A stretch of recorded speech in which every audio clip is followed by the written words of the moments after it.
A pergunta que eu faço para o MBL sobre a questão de segurança pública é o seguinte: nós temos um aumento da polícia matando mais dentro de comunidade ao longo de 30 anos aí, se você for puxar a estatística dentro do Brasil.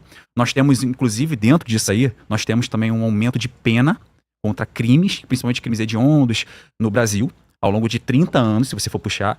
Só que no Brasil não teve redução justamente da questão da criminalidade, muito pelo contrário, teve aumento, né?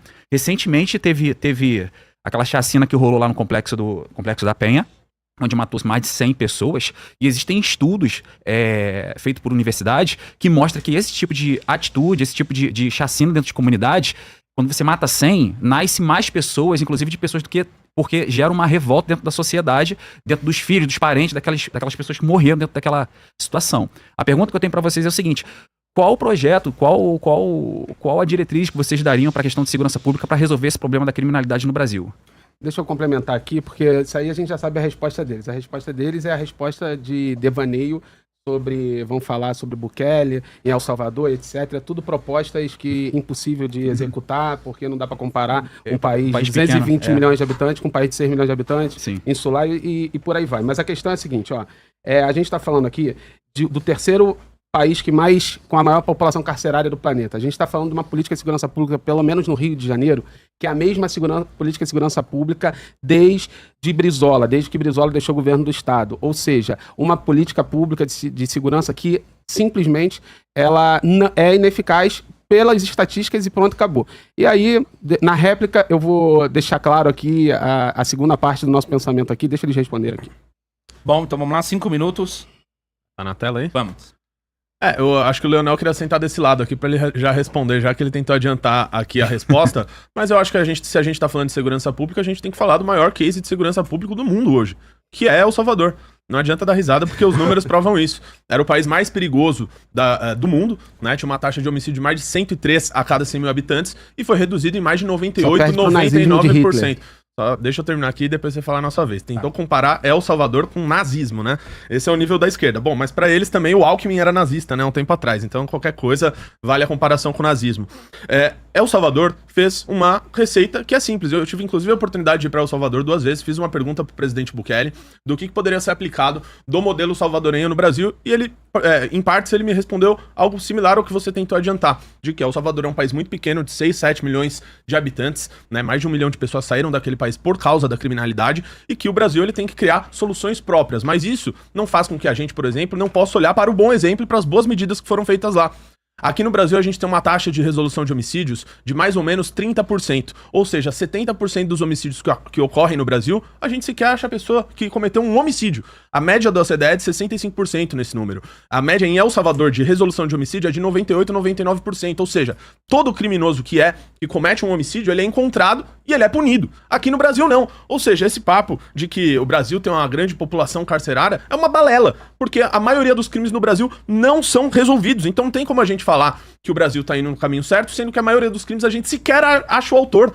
Então como que o Brasil tem uma grande população carcerária? Pelo contrário, o Brasil tá faltando gente ser presa. E os números mostram isso. Então, o modelo salvadorenho, sim, é um modelo que a gente pode olhar as boas experiências e aplicar o que importa aqui no Brasil. Desculpa, Rafael, né?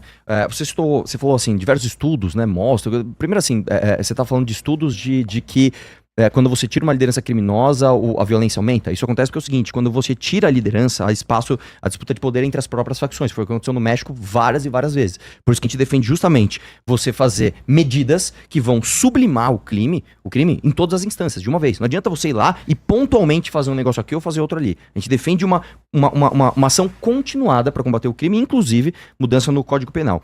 O vereador citou aqui que, na verdade, a gente tem. Alguém citou aqui que a gente tem poucas pessoas presas e que isso na verdade não funciona. Eu vi seu debate, inclusive, com o Pimentel, né? Onde vocês divergiram bastante nisso. E eu discordo de você no seguinte sentido, cara. A repressão ela é fundamental para você mudar o sistema de incentivos, né? Você citou que o El Salvador não é um país que deve ser usado como modelo, mas eu discordo. Se você pegar, por exemplo, Estados Unidos, se você pegar estudos na Itália, eu tenho um estudo aqui que mostra que justamente a progressão de regime foi algo absolutamente terrível para a segurança pública. Ou você pode pegar o nosso próprio caso aqui em São Paulo. Tem um estudo do Perry Chiquida que ele mostra que mais de 90% das pessoas encarceradas aqui no Brasil, né, aqui em São Paulo, perdão, eles responderam que se eles tivessem certeza da punição, eles jamais cometeriam um crime. Mais do que isso, mais de 85% dessas pessoas também disseram que eles não precisavam cometer o crime que eles cometeram. Eles cometeram por causa de uma decisão econômica. Então, a partir do momento que você não tem o freio moral, e é todo esse papo que vocês adoram, educação, beleza. Quando você não tem esse freio, e o Brasil é um país que não tem esse freio, uma vez que você tem abandono parental, baixíssimos índices de educação, que inclusive o Lula tirou dinheiro da educação para aumentar dinheiro de emenda parlamentar, você pode me refutar se eu estiver falando alguma mentira aqui. Quando você não tem esse freio moral, você precisa do elemento de repressão. Ninguém aqui é sádico, ninguém aqui quer torturar bandido por diversão. Só que o lance é o seguinte, cara, se você não tem o freio moral, você precisa do freio de repressão.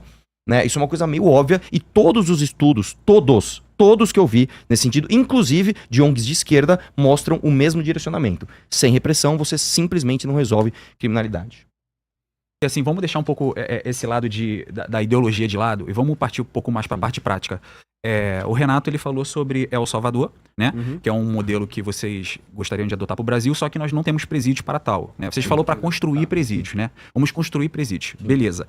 Só que você também falou, Renato, sobre botar os próprios presos para trabalhar, né? Só que no Brasil, o trabalho forçado é proibido. Ele é proibido. Como é que você vai fazer um preso trabalhar de maneira que, se ele não quiser, como é que você vai forçar ele a trabalhar? Essa é a minha pergunta pra você. Boa Posso pergunta. começar? Vai lá. Eu defendo o seguinte, ô Rafael. 5 minutos. Tá valendo? Vai. Eu defendo o seguinte, Rafael, que no Brasil a gente instaure o que se chama de direito penal do inimigo. E inclusive isso foi feito em El Salvador também. Qual que é essa ideia? Essa é a ideia de um jurista alemão chamado Günther Jacobs. Ele defende basicamente o seguinte, que na sociedade existam 2 tipos de direito. Tá? Existe o direito ao cidadão. Ao cidadão você aplica a ele todas as garantias fundamentais de defesa, de processo penal. Você garante que ele possa recorrer a um sujeito que não tem ficha criminal, que cometeu um delito, um crime de menor potencial ofensivo. A ele se aplica o direito do cidadão, que é o direito aplicado a todos nós hoje. Agora, ao membro de facção, ao cara que é do PCC, do Comando Vermelho, a ele se aplica o direito penal do inimigo.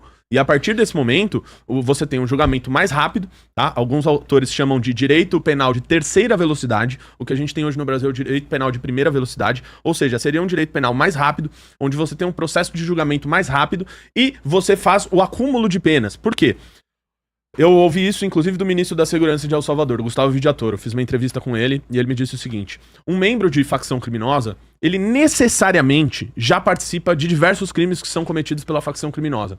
Né? Então, uma facção, ela, no caso de El Salvador, ela pratica compulsoriamente, diariamente, diuturnamente, a extorsão. Lá era a principal atividade do crime organizado. Eles participam de homicídios, eles participam de sequestro do território salvadorenho, do território brasileiro. Enfim, eles estão envoltos numa gama de crimes que quando você vai fazer um julgamento de um membro da facção, ele necessariamente responde por aqueles crimes da agremiação que ele pertence. E você cria um direito mais rápido de você identificar quem são esses membros de facção criminosa. Lá em El Salvador, o que acontecia? O criminoso de facção, ele fazia tatuagem no rosto. Ele colocava na testa dele, Barrio 18, Mara Salvatrucha 13, que são as 2 principais organizações criminosas. Aqui no Brasil tem isso também. É vagabundo que desenha palhaço no braço, né? Que é fazendo referência à morte de policial. Tem cara que tatua lágrima, né? Pra cada policial que ele matou, pra cada pessoa que ele matou. Então, tem esse processo de identificação dos membros da facção criminosa que eles não podem ter os mesmos recursos, os mesmos direitos, o mesmo processo penal que você tem hoje pra uma pessoa que comete um ilícito menor. Então, pra esse cara que é faccionado, pra ele sim, no que nós defendemos, isso está incluído no livro amarelo do Partido Missão, que é um dos poucos partidos no Brasil que tem um programa partidário sério e claro, são mais de 6 fascículos publicados com ideias para o Brasil, e na parte de segurança e de buquilização do Brasil a gente fala sobre esse assunto. Então, no caso de um faccionado, ele seria sim obrigado a trabalhar, tá? Inclusive, Rafael, tem vários presídios têm presos que trabalham sim, né? O presídio de Ribeirão das Neves tem um programa de trabalho que é feito ali com o pessoal de criminosos de menor potencial ofensivo e eles passam, né, a partir disso, a devolver algo para a sociedade, a entregar algo para as pessoas, uma vez que eles estão nesses presídios, nesses lugares, porque eles cometeram um crime contra a sociedade, contra as pessoas, e eles passam a, de alguma maneira, indenizar. Porque o que a gente vê no direito penal, como tese, é que o direito penal, muita gente fala que a preocupação deveria ser a ressocialização. Eu não acredito nisso. Eu acho que o direito penal, ele deve olhar principalmente para a vítima. As vítimas, hoje ninguém olha pra elas, né? O caso do Leonel aqui, pegou aqui um monte de criminoso aqui e colocou lá Mais um minuto eu falava e colocou lá pra falar, como se fossem santinhos na Câmara Municipal do Rio. Pergunta se ele fez um evento lá na Câmara Municipal do Rio que ele chamou vítima de gente do Comando Vermelho. Se ele pegou lá o caso de um monte de cara que morreu nas mãos do crime organizado pra falar lá, pra pedir justiça. Não tenha dúvida que essas pessoas, elas desejam, né, prisão dura pra essas pessoas. Ele não fez isso, né? Então é sempre esse olhar, isso vem por parte da esquerda, de você pensar sempre na ressocialização, né? O preso precisa de cuidado, né? Eu ouvi aqui o Leonel até falar que custa muito caro ter um preso no Brasil. Então vamos diminuir então o valor que a gente gasta com cada preso. Eu topo fazer isso aí. A gente gasta menos, né? Dá uma comida de pior qualidade pra eles, joga lá, superlota tudo. Né? É isso que você está defendendo, se o problema é custo. Então, basicamente te respondendo, Rafael, a implementação do direito penal do inimigo, porque ele passa a fazer a separação clara do que é o criminoso terrorista que domina áreas do território brasileiro e do que é um cidadão que comete um crime de menor potencial ofensivo. Quer mais um minuto pra você comentar a Não, questão? só eu comentar uma coisa rápida, acho que é 30 segundos Não, só. te dou um minuto. Tá bom, um minutinho, uma coisa rápida aqui. Só elogiar a postura do Rafael, né? Que fez uma pergunta, esperou ele responder, tá sendo mais educado. E trocar uma ideia com você, vereador, que é o seguinte, cara, você já me chamou aqui, agora, moralista, playboyzinho, almofadinha, narcisista, nojinho de preto e não tá trazendo argumentos, cara. Dá uma aprendida com o Renato, como é que responde. Faltou taradinho Calma, de Kiev. velho, você chega lá, velho. Calma lá. Já chamei taradinho de Calma, Kiev, cara, não. fica calmo, você vai conseguir. Você dá uma aprendida com o Renato, como é que responde, com o rapaz como é que pergunta e faz a trap. Parabéns aí pela tua postura. Tá, então, vamos lá. Deixa eu só responder aqui. 3 minutos, pode ir? Então, Renato, você não respondeu a minha pergunta, cara. Porque, vou te dizer por quê. Porque no Brasil é cláusula pétrea, não pode mudar na Constituição você forçar um preso a trabalhar. É proibido no Brasil, tá? E a nossa Constituição não é a de El Salvador, não é a mesma, são diferentes, tá? Não adianta você fazer essa base, e isso é meio que clichê no MBL, né? Vocês têm uma diretriz, né? Um discurso, mas na prática vocês praticam outra coisa, né? Visto agora a questão que estourou com um amigo de vocês, o Guto Zacarias, né? É contra o aborto, mas tentou praticar um aborto na namorada, inclusive ele está sendo denunciado pelo Ministério Público. Mas enfim, eu fiz uma pergunta bem objetiva para você não me respondeu, você falou de El Salvador, né? E a questão é o seguinte, no Brasil, cara... Eu dei a resposta que você queria. Eu queria uma resposta baseada na nossa Constituição, Você você não deu. essa Constituição, é isso. Você deu... O nosso target é reformar a Constituição. Mas continua lá, vai lá. Sim, até concordo com você. Então... Até concordo com você nessa parte. Só que a gente tem que trabalhar com aquilo que a gente já tem, certo? Política não é o que a gente quer, é o que a gente pode. Concorda comigo? É óbvio que você tem que Concorda comigo? Desculpa, vai. Não, não tem problema, eu gosto dessa dinâmica. Eu gosto muito dessa dinâmica. Só que o problema é o seguinte, o Renato ele trouxe uma ideia aqui que não funciona. Assim como vocês trouxeram um liberalismo para o Brasil também, que é uma ideia que não funciona dentro de um país desindustrializado, né? Você viu o que aconteceu na América do Sul na década de 90, né? Mas enfim, é uma pergunta, eu vou repetir novamente para você. Como que vamos resolver a questão da população que tá na sociedade, que praticando crimes, como que vamos reduzir isso? Porque, tendo em vista que o Brasil já aumentou pena, você falou que o preso tem medo quando aumenta a pena. Concordo plenamente com vocês. Só que o preso não tá praticando crime, quem tá praticando crime é quem tá solto, e quem tá solto não tá preocupado com o aumento de pena. Concorda comigo ou não? Você acha que eles acham que o cara que tá roubando, ele tá olhando a Constituição e tá assim, ó, caraca, eu não vou sair pra roubar hoje porque aumentou 4 anos de cadeia. Desculpa, olha só, a gente tem que ser prático. É uma pergunta simples e objetiva. Como que vamos resolver o problema no Brasil na criminalidade? Porque já aumentamos pena, já matamos pra caramba, policial matou pra caramba, inclusive no meu estado do Rio de Janeiro.